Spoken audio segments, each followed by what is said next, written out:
Right, the Tri-Stringer, the medium weight weapon of the new Stringer class, or bow as we just casually call them. It's probably the most technical weapon in Salmon Run right now. However, it's not technical in an unfair way or anything. It just really has a lot of interesting math with its numbers and stuff. As you know, charge levels and other things. Yeah, it's not too hard to master, I'd say. Not too technical in that way. Now let's talk about the paint first. Yeah, it's not the greatest paint for sure. Like, it's roughly comparable to rollers. Means it's serviceable. But while paint, if you can get like the first circle, then you can get paint spot. I mean, the difference is pretty minor. Like, you can get what's painted no matter what.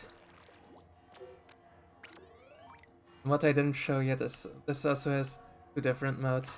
If I just stand and fire, all horizontal. If I jump, turns vertical. This is a trait that is currently shared with all weapons of the class.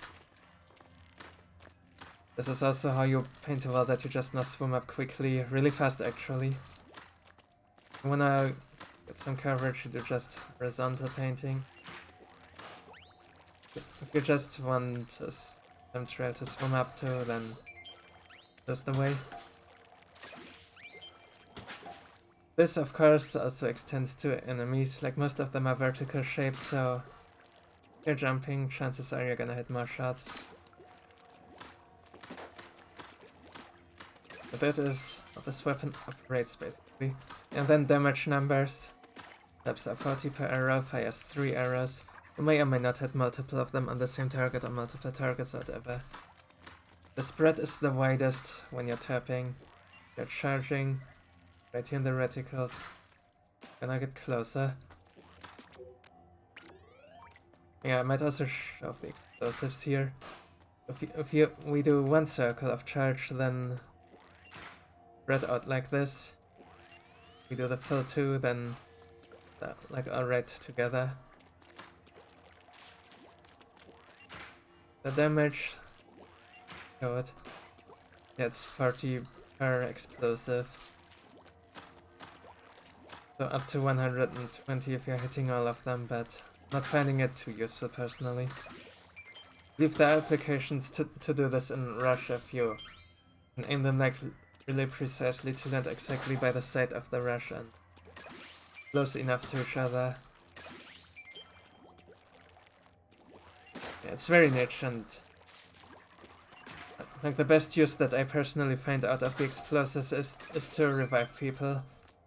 Like, say there's a dead player by basket and I'm waiting for them to respawn, so what I could do is like fire an arc shot to them, and as they're respawning, then the explosives are gonna go off. Similar to Split Bomb, except it costs a whole lot of less ink to do that. Yeah, it immediately is gonna revive them. The revive, I believe, you need to do 30 quote-unquote damage to revive someone. That's also why NZEP Jr. and weapons like that do not revive in one shot, which is annoying sometimes. But yeah, these explosives do. You really only need to hit one of them and you're good. So even if 2 arrows get eaten on the way by targets, be fine. Only one needs to connect. And then more about the damage numbers as you're charging. It's like this here. See, that was a 78 now. I believe you do exactly the first circle, then it's 75 damage. To the full charge. It's 150 per anyway, somehow I had with 2 there. Right to me. There, 150.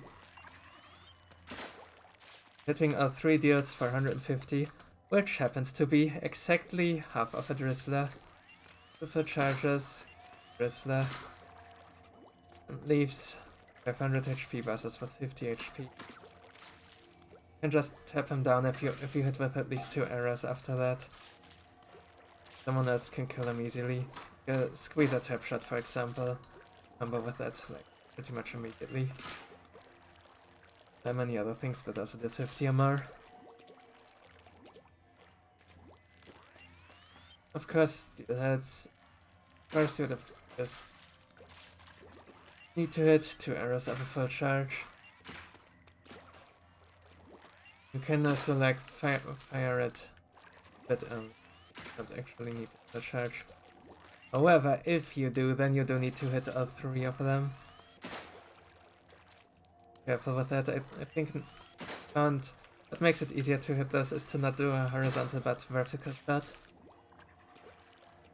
Another thing you can do with steelheads as well as with salmon and other targets, yeah, most noteworthy those two, might be like out of range like this. You can do is aim above them, then the arrows are gonna fall down on them. Even when they're displayed as out of range, that is just how the trajectory works with these. The preview isn't exactly showing that to you, you just need to know this. When you're not out of range, especially with lids, like, could be standing like here and then, wow, hit the ceiling. Do something like this, except you actually do wanna do the full charge for them. Like you can do 1 full and then 1 partial to finish it off, that would work. Yeah, once you master those arc shots, that's really nice for sniping lids. Other bosses, yeah, big shots of course. 150 damage against 1200 HP. Means you can do like 3 full charges and you'll always have it. But you don't need to do exactly the full, you can also do not quite this, a bit more than that. So for example, do this 3 times and you will also have the big shot. Here, 405. This is also how you can kill coax a little bit faster than with a full charge. Till the animals save the frames, you know how it is. And another thing you can do for coax specifically, like when they're already close to you and stuff. Some quick partials. That's a little bit too quick. You can like... Of course I'm not cutting them now, but anyway it doesn't really matter how many shots you take, because whether you're fighting like groups of lessers, what you're doing is like spamming shots of whatever kind of them and walking back. So let's consider what kinds of lessers we are fighting when doing that. With small lessers, you are just one-shotting small frays. The tap shots. Comes like you're 3-shotting. There's a good chance you might hit 2 of the arrows, so trying to tap anyway, as long as you're also hitting other things other than just the single jump. The single jump you do just to this partial jump and it's dead. That's not a partial. Counted as a tap even though it hurts the R. Like this. It's multiple, then tap spam, hit everything. Once you have cohorts joining the mix, then switch to partials. Taps are really against them. The partials, they do scale pretty fast. Like counting hits, I mean, if you're like a test bot or anything, you can do that for sure, but I just wing it. I just spam things and eventually they will die. You see the paint. Oh, you know how much they've left. See, this is also a kind of thing that can happen. 399 damage sometimes.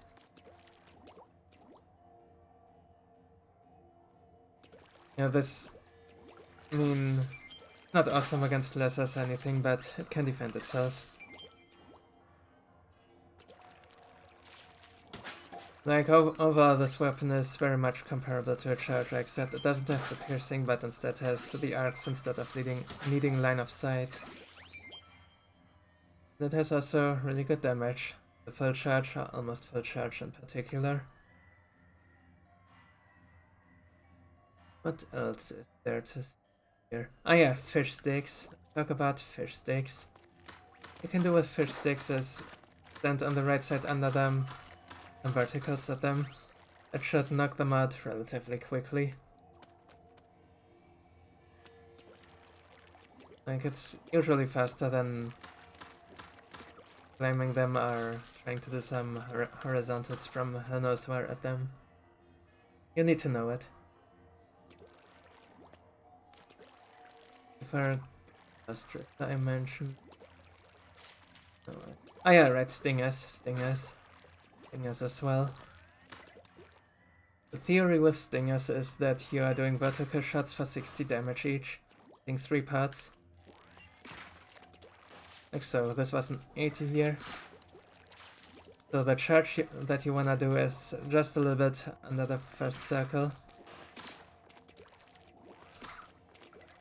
Okay, roughly like this, or a bit more.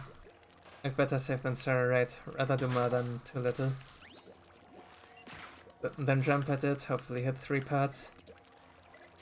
The annoying part here, of course, is the Stinger has 7 parts, and you might also just miss randomly shots because the distance isn't quite perfect. You will notice this in my gameplay, that it's usually not looking super clean and trying, but I haven't quite figured out the perfect spacing and timing for everything there just yet. To add more theory to this, what you could do is start with a bomb as you're approaching and do 2 parachutes after that, and if they somehow are all connecting, they should be knocking out the whole thing. And you might even be fine to undercharge then, at least for the first shot.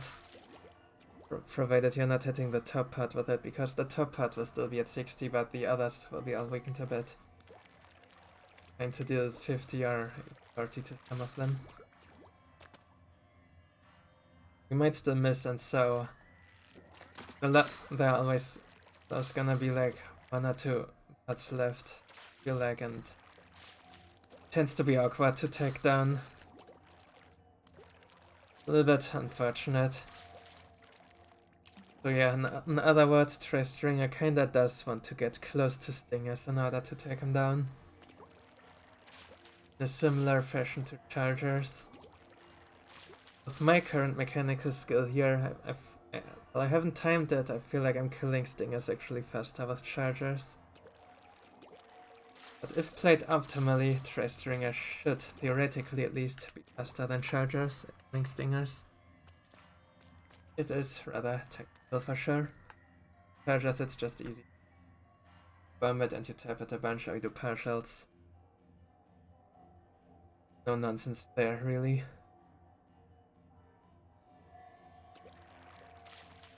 Right, Night Waves. And this is really good for sniping Chinooks at Mothership, of course, so... And behind Basket on most maps. Or on Sockeye on the Spiral. Bit of an edge case there.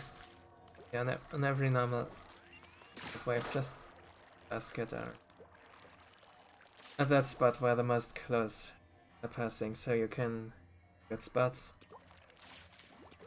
Rush I've already mentioned, you can extend to the side of the rush and put explosives next to them, or just hit them directly, either should work roughly the same. Oh yeah, and don't use tabs ever, like you always wanna get to 50 damage. 40 damage is completely useless on rush, especially if hitting with the arrows directly. Always go for 50. Much better. Then of course with Goldies... Oh yeah, right, that is the other thing you can do, you can just full charge to target Goldies as well. Sometimes I tend to forget that.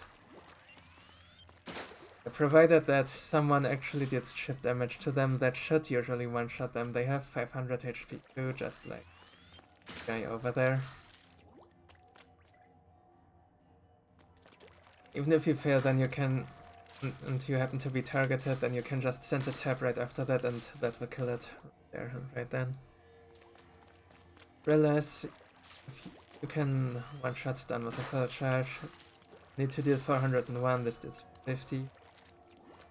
Yeah, you do want these arrows to be as close together as possible, so don't partial there, just do the full charge. This is not a big shot or anything.